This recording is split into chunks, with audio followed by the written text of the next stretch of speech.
Tuesday నుంచి ఫ్రెష్గా OTC start అవుతుంది. ఓకే, ఈ క్లాసెస్ మీరు వినండి. ఓకే, వినండి. ఇది మీకు ఏంటంటే మధ్యలో జాయిన్ అయ్యారు కాబట్టి ఇది మీకు కౌంట్ ఏం కాదు. ఓకే, మీరు ఓటీసీ నుంచి లెక్కేసుకోండి. ఓటీసీ నుంచి మళ్ళీ అగైన్ మళ్ళీ R2R తర్వాత ఓటీసీ క్లాసెస్ కంటిన్యూ అవుతాయి. ఓకే, అండ్ ఎవరో మరి మనకి చూసినట్లయితే సో ఇది యూజర్ ఐడి ఎవరండి? సో యూజర్ ఐడి ఇమీడియట్గా మార్చుకోండి. ఇది మీ నేమ్ పెట్టుకోండి. ఓకే, దీన్ని మార్చేసి మీ నేమ్ పెట్టుకోండి. సో కాబట్టి ఎవరు కూడా వరి అవ్వాల్సిన అవసరం లేదు. సేమ్ క్లాసెస్ మళ్ళీ రిపీట్ అవుతానే ఉంటాయి, జరుగుతూనే ఉంటాయి. ఓకే, బేసిక్గా మనకి ఈరోజు సెషన్లో మరి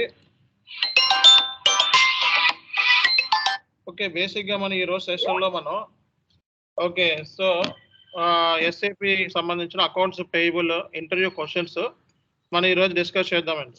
ఓకే, లాస్ట్ క్లాస్లో కొన్ని అకౌంట్స్ పేయబుల్ సంబంధించిన ఇంటర్వ్యూ క్వశ్చన్స్ చెప్పిన. ఓకే, వీడియో కూడా ఇక్కడే ఉంది. సో ఇంటర్వ్యూ క్వశ్చన్స్ మనం ఏమైతే చెప్తున్నామో చాలా వరకు బిజినెస్ ప్రాసెస్ రిలేటెడ్ చెప్తున్నాం. ఓకే, అంటే రియల్ టైంలో మనకి ఎలా ఉంటుంది అనేది బిజినెస్ ప్రాసెస్. మీరు ఏం చేయాలి, ఇలా ఇచ్చినప్పుడు కాపీ చేసుకొని దాన్ని వెంటనే వర్డ్లో పేస్ట్ చేసుకుంటే మీకు నీట్గా వస్తుంది. ఓకే, రైట్ క్లిక్ ఇచ్చి దాన్ని కాపీ చేసుకొని మీరు ఇలా పేస్ట్ చేసుకొని సేవ్ చేసుకోవడమే. చూడండి ఎంత నీట్గా వచ్చిందో. దీన్ని హైలైట్ చేసుకోవచ్చు మీరు. నేను చక్కగా నేను చెప్పినట్టు దీన్ని హైలైట్ చేసుకోవచ్చు. ఓకే, సో దీన్ని హైలైట్ చేసుకోవచ్చు. సో ఇలా మీరు చేసుకోవడమే. ఓకే, దీన్ని ఇలా మీరు వర్డ్ ఫైల్లో పెట్టుకోండి. ఏది చెప్పినా గ్రూప్లో ఏది పంపించినా సరే సో ఈరోజు డేట్ వేసుకొని సేవ్ చేసుకోండి. ఓకే, ఫైల్ సేవ్ చేసుకోండి. అలా ఎన్ని ఫైల్స్ వస్తాయి P2Pలో అన్ని ఫైల్స్ లెక్కేసుకొని పెట్టుకోండి. ఓకేనా? ఓకే, సో మ్యాక్సిమం మీకు సో నెక్స్ట్ వీక్లోనే మీకు సో MS ఎక్సెల్ ట్రైనింగ్ అనేది స్టార్ట్ అవుతుంది. ఇందులో సాటర్డే సండే ఆయన ఫ్రీ ఉంటారన్న ఆఫీస్లో ఆయన ఆఫీస్ ఉంటారు. ఆయన మ్యాక్సిమం రియల్ టైం ట్రైనింగ్ చేస్తున్నారు ఎక్సెల్లోనే పర్టికులర్గా. ఓకే, అండ్ సో ఆయన ఏంటంటే సాటర్డే సండే మాకు ఫ్లెక్సిబుల్ అని చెప్పడం జరిగింది. సో మ్యాక్సిమం మీకు సాటర్డే సండే క్లాసెస్ కూడా మీకు ఓకేనా? ఓన్లీ ఎక్సెల్ ట్రైనింగే ఉంటుంది. సో ఓకే అన్న వాళ్ళు చార్ట్లో పెట్టండి. So only MS Excel training Saturday Sunday ఉంటుంది. ఓకే, సో ఈ మధ్యలో నా క్లాస్ 1 or 2 క్లాస్ మీకు బ్రేక్ ఇవ్వడం జరుగుతుంది. టోటల్ 5 క్లాసెస్ ఎప్పుడైనా. ఓకే, సో చార్ట్లో పెట్టండి. ఓకే, సో 5 నా క్లాసెస్ వచ్చేటప్పటికి so max 5 classes, 4 to 5 classes Excel classes 2 ఉంటాయండి. ఓకే, అంటే దగ్గర మీకు వీక్లీ వచ్చేటప్పటికి కంపల్సరీగా 6 క్లాసెస్ ఉండేలాగా ప్లాన్ చేస్తున్నాను. ఓకే, MS ఎక్సెల్ ట్రైనింగ్ ఉంటుంది. సో సేమ్ టైమింగ్ పెట్టాలా లేకపోతే వేరే టైమింగ్ పెట్టాలా అన్నది చూద్దాము. Saturday Sunday only Excel training ఉంటుంది. సో ఇంట్రెస్ట్ ఉన్న వాళ్ళు చార్ట్లో పెట్టండి. సో నాకు ఆ టైంలో కుదరట్లేదు అని అనుకుంటే సో మరి అది రియల్ టైం ట్రైనర్ మార్కెట్లో మరి సో మార్కెట్లో రియల్ టైం ట్రైనర్స్ దొరకడం కష్టం మనకి.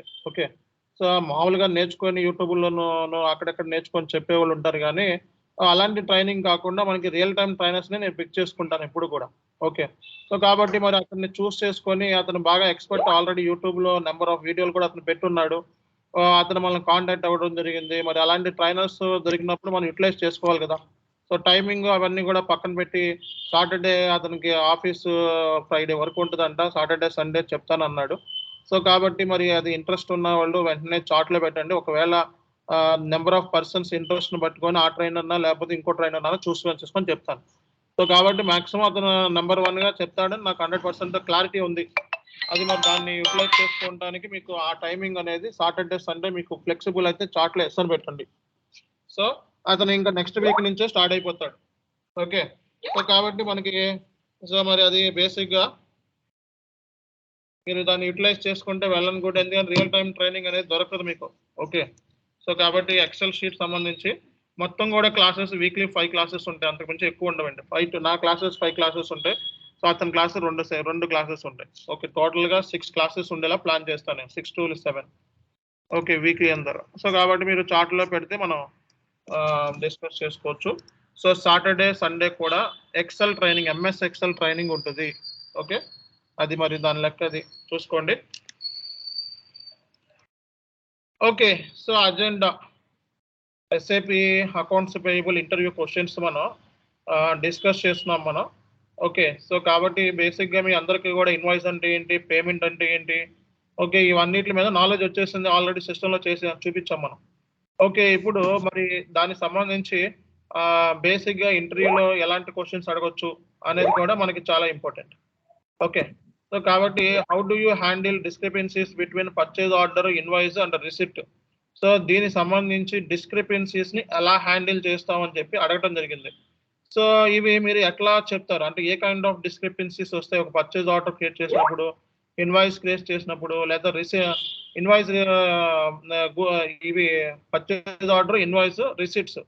సో ఈ కేసులో మనకి అంటే గూడ్స్ రిసిట్ అని రిసిట్స్ అంటే ఈ కేసులో మనకి జనరల్ గా మీరు చూస్తే ఎట్లాంటి డిస్క్రిపెన్సీస్ వచ్చే ఛాన్సెస్ ఉన్నాయి, ఎవరు చెప్తారు?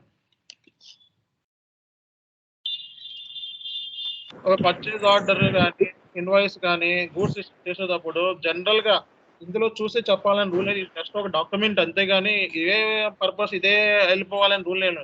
మీకు వచ్చింది చెప్పొచ్చు ఇందులో. చెప్పండి. Can I tell, sir? Yes, please. Yes, sir. In purchase order, we have example 5 line items. At the time of goods received, we have only 3 line items.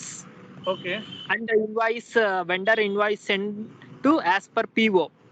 Okay. And he is telling we will dispatch the remaining items in coming future. Okay. On that time, we did the GRN only for whatever the items received, example 3. And the remaining PO line items we will be hold. Okay. And the price difference also. Example, at the time of a PO, he accepted for 100 rupees, whereas for invoice he generate invoice with 105 rupees. Okay. On that time we need deviation approvals to accept the material. Okay. And some parts, example we procure some assets. Okay. In that particular part of the asset he is not delivered at the time of invoice. He is telling we will deliver the item in coming future. Say example batteries, I mean spare parts, some of the spare parts like that. On that time in order to accept the goods we need a deviation approval for invoice processing also. Okay.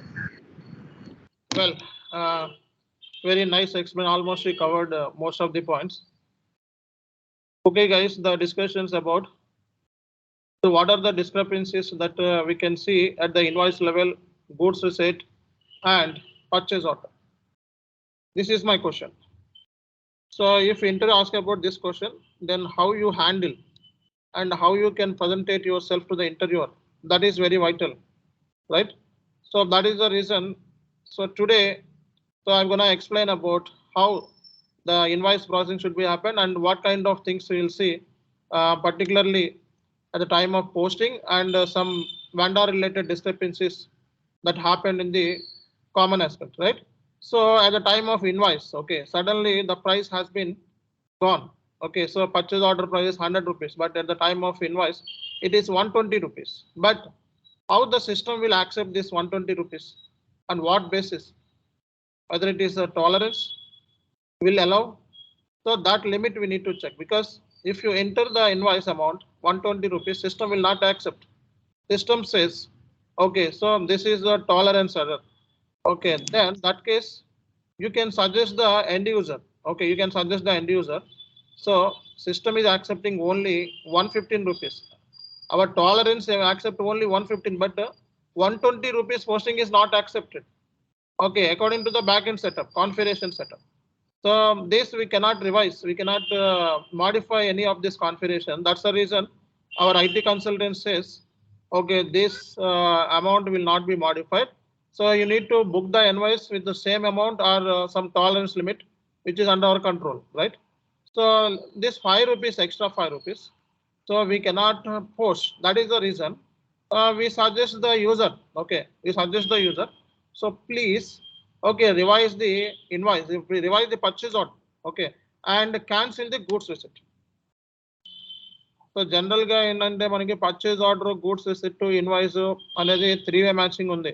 కొన్నిసార్లు 3-way matching fail అయ్యి purchase order value 100 rupees, invoice వచ్చేటప్పుడు 120 అవ్వచ్చు.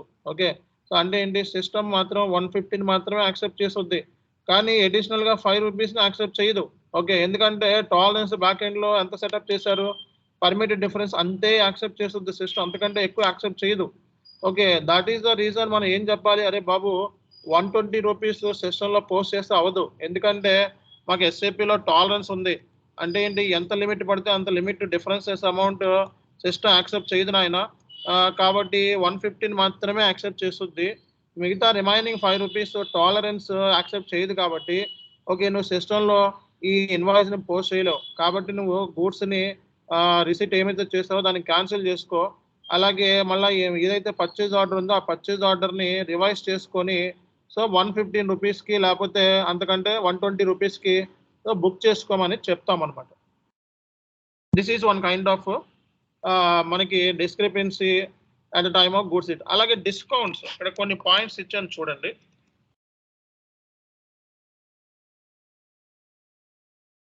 So ఏదైనా సరే first so ఏదైనా discrepancy వస్తే దాని route cost analysis అనేది ఫైండ్ అవుట్ చేయడం అనేది చాలా ఇంపార్టెంట్. ఓకే, సో మనం ఏంటంటే జనరల్గా అన్నీ మనం ఎస్ఐపిలో చేస్తాం, కానీ చాలా వరకు మనకి టీంతో మనకి ఇన్వాల్వ్మెంట్ ఉంటుంది, టీం మెంబర్స్తో ఇన్వాల్వ్మెంట్ అవ్వకుండా మనం, అలాగే గ్రూప్స్ ఉంటాయి రియల్ టైంలో. ఓకే, ఆ గ్రూప్స్ మన పర్టికులర్ యాక్సెస్ ఉండదు, అండ్ ఆ గ్రూప్స్ని మనం కాంటాక్ట్ అయ్యి సీనియర్స్తో మనం మాట్లాడుకోవాలి. సో ఎండ్ యూజర్స్ అంటేనే మనం సీనియర్స్తో మాట్లాడుకొని చేసుకోవాలండి. ఓకే, ఇప్పుడు ఫర్ ఎగ్జాంపుల్ ఈ ఆపరేషన్ లేదా సీనియర్స్ ఏం చెప్తారు, వాళ్ళ ఎక్స్పీరియన్స్ని కూడా మనం ఫైండ్ అవుట్ చేయాలి. అదే కంపెనీస్లో మీకు సీనియర్స్ ఆల్రెడీ ఉంటారు. ఓకే, ఎనీ డిస్క్రిపెన్సీస్ వచ్చినప్పుడు సో మన ఇన్వెస్టిగేషన్ ఏంటి, ఫస్ట్ అసలు రూట్ కాస్ట్ ఐడెంటిఫై చేయాలి, మనం ఏం చేయాలి అనేది తెలుసుకోవాలి ఫస్ట్. ఆ తర్వాత మనం చేసింది కరెక్టా కాదా అని తెలుసుకోవడానికి మన సీనియర్ని అప్రోచ్ అవ్వడంలో తప్పే లేదు. ఓకే, సో కాబట్టి ఇక్కడ I communicate promptly with vendors, discuss the discrepancy and gather the additional information needed to resolve the issue. So పర్టికులర్గా మనకి కైండ్ ఆఫ్ థింగ్స్ ఎవరి దగ్గర నుంచి వస్తాయండి, వెండార్ ఇన్వాయిస్ పంపిస్తాడు బేసిక్గా. సో వెండార్ మనకి ఇన్వాయిస్ పంపించేటప్పుడు ఓకే దాంట్లో తప్పులు ఉంటాయి. ఓకే, అంటే ఏంటి, రాంగ్ అమౌంట్ పోస్ట్ చేసి ఉండొచ్చు, రాంగ్ అమౌంట్ ఇన్వాయిస్తో బుక్ చేసి ఉండొచ్చు, లేకపోతే రాంగ్ డెలివరీ చేయొచ్చు, లేకపోతే రాంగ్ క్వాంటిటీ పంపించవచ్చు. సో అలాంటప్పుడు మనకి సో వెండార్ ఏం చేసి రిటర్న్ చేస్తూ ఉంటాం గూడ్స్. అప్పుడు క్రెడిట్ డెబిట్ మెమో కేసెస్ వస్తూ ఉంటాయి. పర్చేజ్ రిటర్న్ అంటే మనకి పర్చేజ్ రిటర్న్ అంటే డెబిట్ నోట్ అంటాం, అలాగే సేల్స్ రిటర్న్ వచ్చేటప్పుడు క్రెడిట్ నోట్ అంటాం. సో ఇవన్నీ మరి వెండార్కి సంబంధించిన డిస్క్రిపెన్సీసే కదా.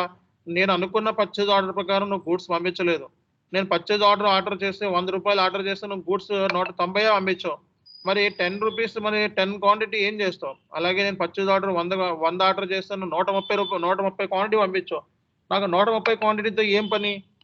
సో ఇలాంటప్పుడే మనకి పర్చేజ్ రిటర్న్ చేయాల్సి వస్తుంది. మనం పర్చేజ్ రిటర్న్స్ అంటే సో డెబిట్ నోట్ అంటాం, సేల్స్ రిటర్న్ని క్రెడిట్ నోట్ అంటారు. ఓకే, కాబట్టి వెండార్ సంబంధించి డెబిట్ క్రెడిట్స్ నోట్స్ గురించి మనకి అవగాహన అనేది ఉండాలి. సో డిస్క్రిపెన్సీస్ మ్యాక్సిమం ఏంటి, సో వెండార్ సంబంధించిన క్వాంటిటీ తక్కువగా ఉన్నా, క్వాలిటీ సరిగా లేకపోయినా, సో లేకపోతే మనకి బేసిక్గా చూసినట్లయితే ఇంకా ఎక్కడ డిఫరెన్సెస్ వచ్చే ఛాన్సెస్ ఉన్నాయండి, సో వేరియేషన్ ప్రైస్ వేరియేషన్స్ ఉన్నా. సో ఇలాంటప్పుడే మనకి సో ఈ కైండ్ ఆఫ్ థింగ్స్ అనేవి మనం చూడొచ్చండి. కాబట్టి ఇవి మీరు ఇంటర్వ్యూలో చెప్పాల్సింది. ఓకే, సో ఇక్కడ థియరిటికల్గా ఇచ్చాడు, ఎలా ఇచ్చాడు అనేది వర్డింగ్ చూసుకోండి. I communicate promptly with vendor, discuss the discrepancy and gather any additional information needed to resolve the issue. So based on the investigation and communication, I work to resolve discrepancy. Okay, so అంటే ఏంటి, ఏ kind of things అయినా సరే ఎస్ఐపిలో లేదా real టైంలో work చేసేటప్పుడు first we need to conclude that what kind of discrepancies are coming between you and vendor. You means company and vendor. That things we need to find out the root cause. Root కాస్ని మనం find out చేయాలి and investigation చేయాలి, and finally we need to resolve. ఈ వర్డ్స్ని use చేయాలి మీరు. Okay, రేపు పొద్దున జాబ్స్కి వెళ్ళేటప్పుడు ఈ వర్డ్స్ని యూజ్ చేయాలి. Eye contact our senior member అనకుండా ఐ కమ్యూనికేట్ ప్రాంప్ట్లీ వెండార్స్. చూడండి ఎంత సింపుల్గా ఉంది లాంగ్వేజ్ అండ్ ఎంత బాగుంది. ఓకే, సో అలాగే డిస్క్రిపెన్సీ అంటే తేడాలు, డిఫరెన్సెస్. ఓకే, చూడండి before proceeding with the adjustments, ఏమైనా అడ్జస్ట్మెంట్స్ చేయాల్సి వచ్చినప్పుడు I ensure that all necessary approvals are obtained from the relevant stakeholders such as the purchasing department and management. I also maintain comprehensive document of discrepancy, steps taken to resolve further references and audit purpose. ఇవన్నీ మామూలుగా high level ఇచ్చాడు. Okay, so experience add చేసుకొని వెళ్ళాలనుకున్న వాళ్ళు ఇవన్నీ బట్టి కొట్టాల్సిన అవసరం లేదు, సింపుల్ వర్డ్ లో కూడా చెప్పొచ్చు అనమాట. Okay, any discrepancy between vendor and company, first we need to identify what kind of things are make difference, and you need to make a research, and you need to do some investigation, okay, before giving solution to the vendor, okay, or any resolution to the vendor. First we need to get approvals means that, so if you don't know anything or further you want to continue, then you take approval from your senior member and take and connect them and ask this kind of issue I'm facing, what is the solution, okay, and as per my investigation I found that this is the discrepancies are there, okay, so and what about you, tell me your thought process, then we can continue further, okay, అట్లానా చేసుకోవచ్చు. అలాగే approvals అనేది ఉన్నాయా లేదా అనేది checking కూడా చేసుకోవచ్చు. First simple word లో మాట్లాడితే రూట్ కాజ్ ఫైండ్ అవుట్ చేసా,